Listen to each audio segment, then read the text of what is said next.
So inside our month filter component, so month filter right there, what we're going to do is we're going to import the chevron left, the chevron left. We're going to import the chevron right. We're going to import the calendar component from React. And then we're also going to import format from date.fns, which we don't yet have. Let's Control J to open up our terminal. And this is a previous error. We've already fixed it, so you can safely ignore that. And inside the install, we're going to say npm add date-fns and let that install, and we can continue building. Now remember that month filter takes in a prop called selected month, and then set selected month.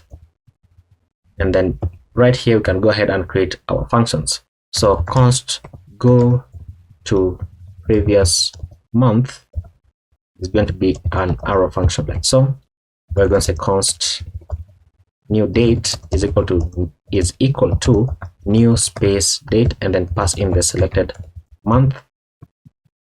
And then we're going to say new date dot set month, new date dot set month, and then pass in new date dot get month -1, so -1 like so. And then on month change, we're going to pass in the new date like so. Now the next function is const go to next month. This is going to be an arrow function like so. And then we're going to go ahead and say const new date once again is equal to new space date, pass in the selected month. And then we're going to say new date dot set month, and then pass in new date dot get month +1. So we can go plus or minus. And then below this, we're going to say on month change, pass in the new date. And then const go to current month, go to current month is going to be an arrow function. We're going to say on month change, pass in the new dates that it just gets the current month. And then const is current month is equal to an arrow function. So we want to check whether if you have scrolled forward or backward, we want to check if you're the current month. So const now is equal to new date. And then I'm going to say return, and return selected month dot get month, and check if this is equal to the now dot get month like so. And then we want to check the selected month dot get full year. Why isn't it giving me the suggestion? Get full year is equal to now dot get full year like so. That is how you check if it is the current month. So let me just confirm, because it wasn't giving me the suggestion. So unselected month dot get full year. Okay, and then we can begin to build out our return. And you know what, this is not selected month, this is on month change. I was wondering why it was giving me an error here. Now the div here is going to have a class name of bg neutral -900, and then rounded -xl, and then border -neutral -800, then flex, and then items center, then justify -between. And then inside this, we're going to have another div with a class name of flex, then items center, then space on the x of 4, and then this is going to be rendering the calendar icon with a class name of size -5, then text -white. Close that out. Below this, we're going to have a span with a class name of text neutral -300, text -small, and then font -medium. And then this is going to say viewing expenses for, and then it's going to show the dates.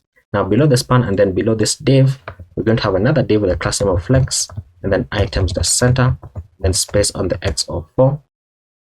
And then below this div, we're going to have a button, and this button is going to have an on click of go to previous month, previous month. So, and then this is going to be rendering the chevron left icon, and then the chevron left is going to have a class name of size -4 like so. I wonder why VS Code doesn't have like the function to make the cursor disappear when you start typing. It's quite annoying. Now chevron left, and this is going to have some class names. The class name is going to be padding all round of 2, text dash neutral dash 400, and then on hover the text is going to be white, and then on hover the BG is going to be neutral dash 700, and then rounded dash large, and then transition dash colors. And then we're going to go below this button. We're going to have another div, and this div is going to have a class name of text dash center, and then min dash width dash 140 pixels. And then inside this div, we're going to have an h3 with a class name of text white and font dash semi bold.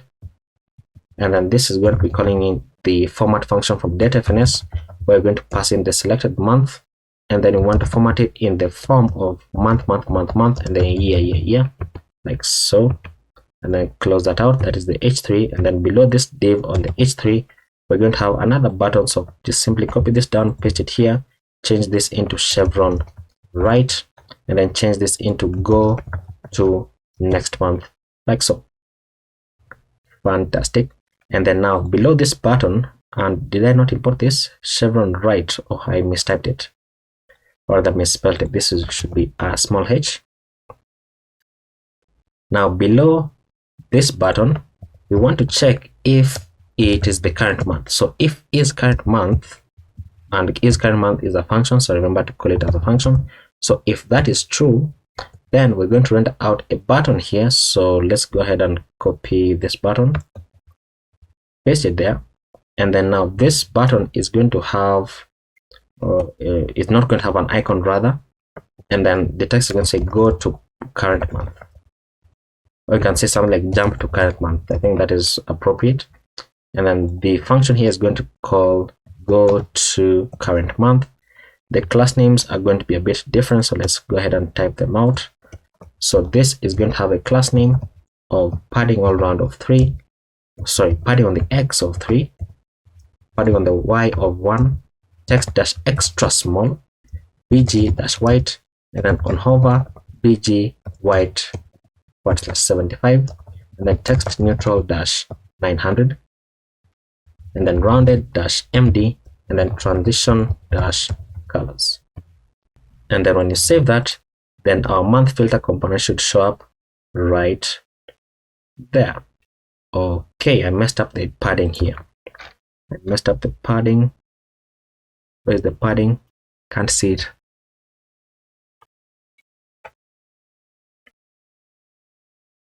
Oh, I did not. I can't see it because it's not in.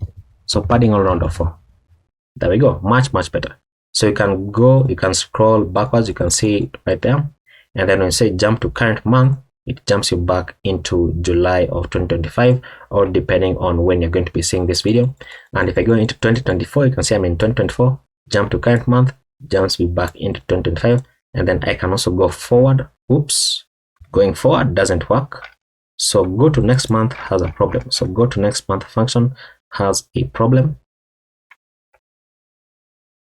So go to next month. Let's see. So const new date is equal to new date, and then pass in the selected month, and then new date dot set month into new date dot get. Oh, this is a function. That's a function. +1, and then on month change new date. Okay, let's try it again. There we go. So I can go into August, September. I can go into 2026, and then I can jump back into the current month. Fantastic. So our next component to deal with is the stats card.